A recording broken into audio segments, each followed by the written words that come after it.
Hoje é dia da nossa coluna de Direito com o professor e advogado Paulo Vitor Souto, que é especialista em Direito Previdenciário e também trabalhista.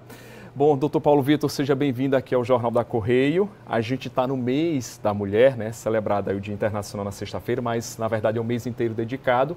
E a gente volta a falar um assunto aqui no JC, que é a lei da equiparação salarial. Uma lei que foi aprovada no ano passado, mas que muita gente fica reclamando que não está vendo na prática isso sendo efetivado, porque a gente só vai começar a sentir os efeitos a partir desse mês. É isso mesmo? Explica para a gente por quê. Boa noite, Simon. Boa noite, telespectador, mais uma vez. De fato, Simon, desde o ano passado, a gente tem a legislação vigorando. A lei da equiparação salarial entrou em vigor já no início do ano passado. Ocorre que muitas legislações elas precisam de uma legislação complementar, precisa de algo que venha regulamentar isso efetivamente. E foi aí que entrou o decreto 11.795 do final de 2023. Esse decreto, desde o ano passado, está vigorando, entretanto, apenas agora que esses principais efeitos vão ser sentidos. Por quê? Porque agora em março, que as empresas que contêm mais de 100 funcionários são obrigadas a fornecer o relatório e as informações para o governo. Tiveram que preencher até o último dia 8 de março uma legislação completa, um formulário completo, indicando quais eram as medidas adotadas para, de fato, equiparar o salário de homens e mulheres. Estabeleceram quais as medidas efetivamente dos planos e cargos e salários, quais eram as médias remuneratórias dos homens e das mulheres. Tudo isso foi realizado até o dia 8 de março, ou seja, a última sexta-feira. A partir de agora, esses dados vão ser consolidados pelo governo para que isso seja divulgado posteriormente, para que a gente venha ter efetivamente qual é a realidade da diferença de trabalho entre homens e mulheres no aspecto salarial. Doutor Paulo Vitor, vamos relembrar o que diz exatamente a lei e o que é que vai mudar a partir de agora, qual é o direito garantido, né, para as trabalhadoras. Simon, isso, como a gente já falou aqui na coluna, parece regulamentar o óbvio, que não deve haver uma diferença salarial entre homens e mulheres. Mas, infelizmente, essa triste realidade ainda acomete os brasileiros e as brasileiras ainda no século XXI. A discrepância salarial entre homens e mulheres ela é muito gritante em determinadas searas. E por conta disso, essa legislação estabelece de maneira clara que em caso de estabelecimento de salários diferentes, vai haver penalização para os empregadores. A partir do momento que as empresas têm mais de 100 empregados, elas têm que estimular efetivamente essa equiparação dos salários e não permitir as discrepâncias salariais e informar isso ao governo. Além disso, tem que abrir canais para que efetivamente ocorram denúncias caso essas medidas sejam desrespeitadas. Todas as empresas são obrigadas a cumprir essa lei?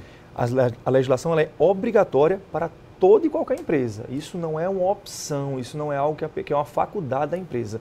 Os relatórios, o preenchimento dos dados e envio para o governo, isso só acontece a partir das empresas que têm mais de 100 colaboradores. Mas a obrigatoriedade do cumprimento da legislação ocorre desde já. Doutor Paulo Vitor, a gente sabe que algumas empresas adotam um plano de cargos e carreiras. A regra passa a ser diferente, ou seja, isso vai ser levado em consideração, então se por acaso um homem ganha mais que uma mulher, mas por causa do PCCR, então para a lei está justificado? Para a legislação, sim. Agora, tem que de fato observar o plano de cargos e salários ou o plano de carreira da empresa. Nesse caso, Simon, existem regras pré-estabelecidas e pode haver discrepância salarial entre os próprios homens ou entre as próprias mulheres numa mesma categoria ou numa mesma função, desde que haja um tempo de empresa, desde que efetivamente haja o preenchimento dos pré-requisitos para que haja a evolução na carreira dentro da empresa. Bom, como o senhor disse que a partir de agora que a gente vai começar a observar, então aquela trabalhadora que está vendo que nada está mudando, que o salário continua mais baixo do que um colega que exerce a mesma função, como é que ela pode denunciar? Quais os caminhos? O que é que ela deve fazer? Simon, existem vários caminhos que as empresas vão ter que permitir e viabilizar, que é um próprio canal interno. Isso é permitido, isso é estabelecido pela legislação.